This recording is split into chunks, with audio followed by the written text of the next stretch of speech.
Hello dear students, welcome back in my YouTube channel अपनी तो पाठशाला। और मैं आप लोगों के सामने एक बहुत ब्यूटीफुल पोएम और सबको रिलेट करने वाली पोएम मैं आप लोगों के सामने रिप्रेजेंट करने जा रहा हूँ। ये पोएम जो है क्लास 10th की है और चैप्टर नंबर 4 की है, अमांडा। एन एफ फ्रैंक की कहानी के बाद जो एक राइटर थे एन एफ फ्रैंक जी, उस कहानी के बाद जो इन्होंने डायरी लिखी हुई थी अपनी, उसकी पोएम में ही ये, उसके चैप्टर में ही ये पोएम है। एक बहुत ही मज़ेदार पोएम है बच्चों, आप लोग इसको आराम से रिलेट कर पाओगे अपनी लाइफ से। तो आइए शुरू करते हैं ये पोएम के बारे में। चैप्टर का सबटाइटल ही आप देख पा रहे होंगे, अमांडा, और उसी पर आधारित है। ठीक है। Every child feels that she is a controlled and instructed not to do one things और अनदर। हर बच्चा चाहता है कि उसे कोई भी बार बार इंस्ट्रक्ट ना करे, कोई ये काम करो, वो काम करो, ये ना करो, वो ना करो। तो हर लड़का चाहता है या हर बच्ची चाहती है कि उसको बार बार इंस्ट्रक्ट ना किया जाए, सजेशन ना दिया जाए, काम करने के लिए ना कहा जाए, मना ना किया जाए। वो थोड़ी फ्री रहना चाहती है। तो ये पोएम उसी पर आधारित है। You too may feel that your freedom is curtailed. उसको लगता है कि उसकी आज़ादी को छीना जा रहा है या बंद किया जा रहा है। Write down some of the things you want to do. और नीचे लिखी हुई सारी चीज़ें जो आप करना चाहते हैं वो आप चाहते हैं कि हम करें, फुली इंडिपेंडेंट रहें। But your parents elder do not allow you to. लेकिन आपके बड़े आपको वो काम नहीं करने देते हैं।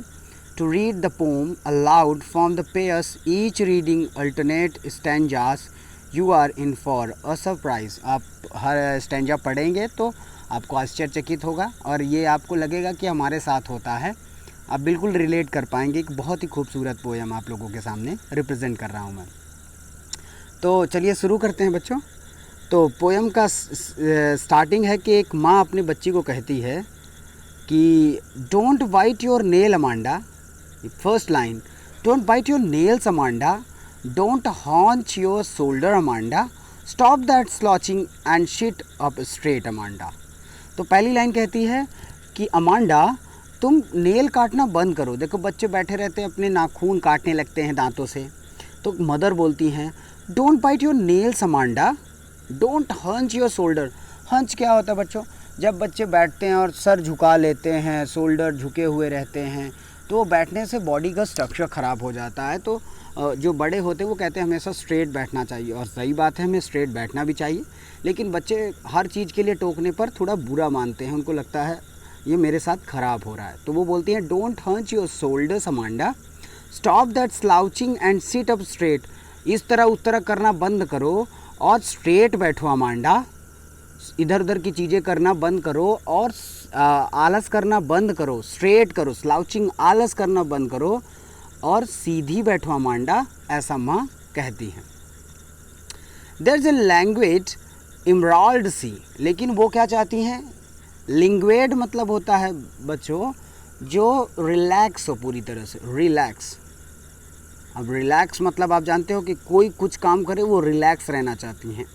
तो वो कहती है कि जिस प्रकार एक बड़ा सा समुद्र होता है वो रिलैक्स होता है, वैसे वो रिलैक्स रहना चाहती हैं। Where the sole inhabitant is me, a mermaid drifting blissfully.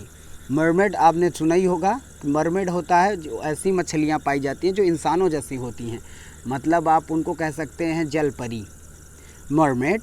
तो वो चाहती हैं कि मैं ऐसी होती कि एक शांत से समुद्र में रहती और अपनी क्या करती, उछलती कूदती, उसमें तैरती, ऊंचे जाती नीचे जाती पानी के अंदर, और मेरा वही घर होता। इनहैबिटेंट मतलब वहीं मैं रहती, घर रहता, और मुझे कोई रोक टोक ना करता। ये अमांडा के मन में आता है। जैसा कि अमांडा की मदर ने उसे हर बात के लिए रोका कि अमांडा ये ना करो, अमांडा वो ना करो, अमांडा ये ना करो।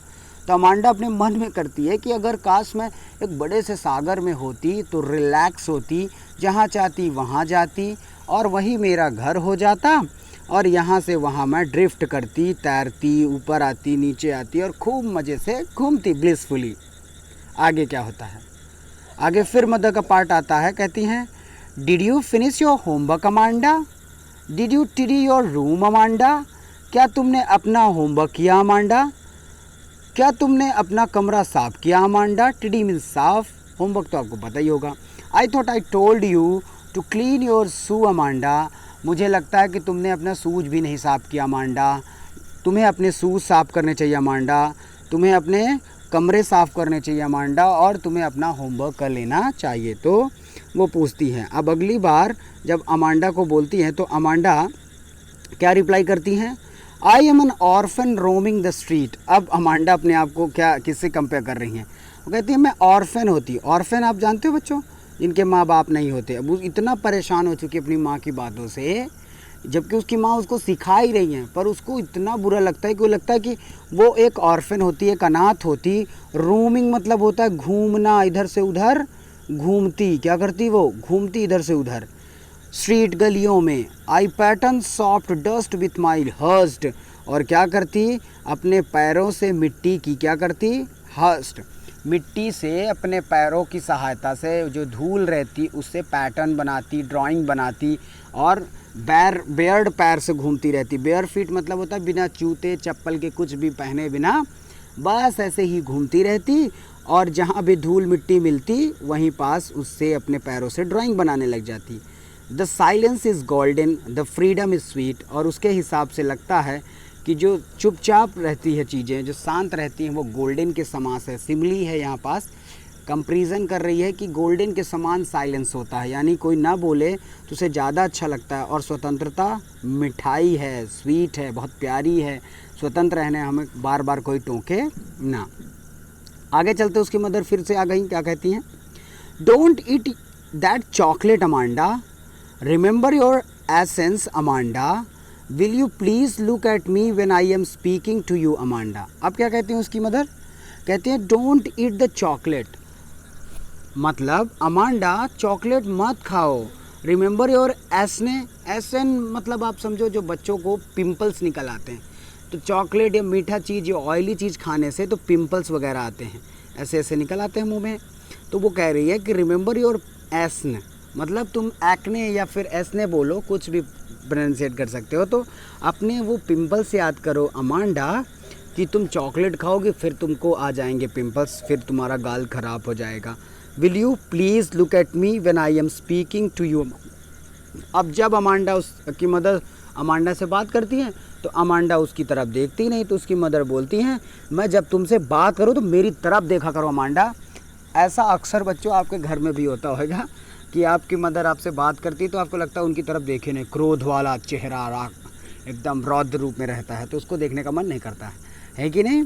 आइए चलते हैं। अब देखो अमांडा अब कहाँ जाना चाहती है, अब क्या बनना चाहती है वो देखते हैं। आखिरी स्टेंजा है पोएम का, करिए I am Rapunzel, I am Rapunzel, I have not care. Rapunzel बच्चों एक भूतही कहानी पर आधारित एक डॉटर होती है, जैसे कि ये परियों की कहानी होती है ना, तो वैसे वो रपुंजल बनना चाहती है। उसकी कहानी आपने सुना होगा, यूरोप में बहुत फेमस है ये स्टोरी। तो आई हैव नॉट केयर, मुझे जिसको किसी की परवाह नहीं हो। Life in a tower is a triangular and rare, तो वो कहती है मैं एक ऐसे टावर में शांत पूर्वक चली जाऊँ। रपुंजल, पहले रपुंजल के बारे में जानो तो रपुंजल एक ऐसी लड़की है जो अपनी माँ के घर से जल्दी जल्दी भाग जाती हैं, लेकिन उसके बाल इतने चमकीले रहते हैं कि उसकी मदर उसको देख के पकड़ ले आती थी। जहाँ भी जाती थी तो उसके बाल चमकते रहते थे, तो उसको देख करके उसकी मदर को पता चल जाता था और वो उसको पकड़ ले आती थी। तो वो कह रही है कि मैं रपुंजल होती, आई हैवेंट केयर, मुझे किसी की फिक्र ना होती। Life in a tower is a triangular and rare, मैं किसी शांत से, ट्रैंगल मतलब शांत से, और रेयर मतलब बिल्कुल अनजान जगह में जाके छुप जाती। I will certainly never let down my bright hair, अब वो कहती है मेरे जो चमकदार हेयर होते मैं कभी भी उसको उस टावर से नीचे नहीं झुलाती या दिखाती नहीं। ऐसा क्यों नहीं करती? क्योंकि चमकते हुए बाल अगर उसको टावर से बाहर दिखते तो उसकी मदर को पता चल जाता, वो खट से उस बालों को पकड़ करके उसके पास चली जाती। Stop that sulking at once Amanda, you are always so moody. Sulking मतलब होती है, बताया ना, आलस टाइप का करना और अपने आप को प्रिटेंड करना कि वो गलत की ही नहीं है। तो stop that sulking at once Amanda, you are always so moody. Moody मतलब क्या होता है? जो ही मन में आए वो करना, पलट जाना, कोई बात ना मानना, समय पे खाना ना खाना, ऐसी चीज़ें होती है। कहते हैं अमांडा तुम बहुत मूडी हो। Anyone would think that I nagged at you Amanda, कोई भी मुझे देखेगा तो उसको यही लगेगा कि मैं तुमको परेशान करती हूँ, नेगेट करती हूँ, तुमको बार बार डांटती रहती हूँ।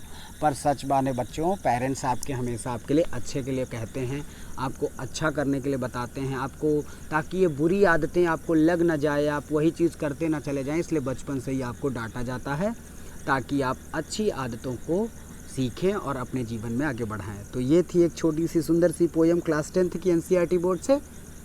अब अगली पोएम बहुत जल्द आएगी। Thank you so much.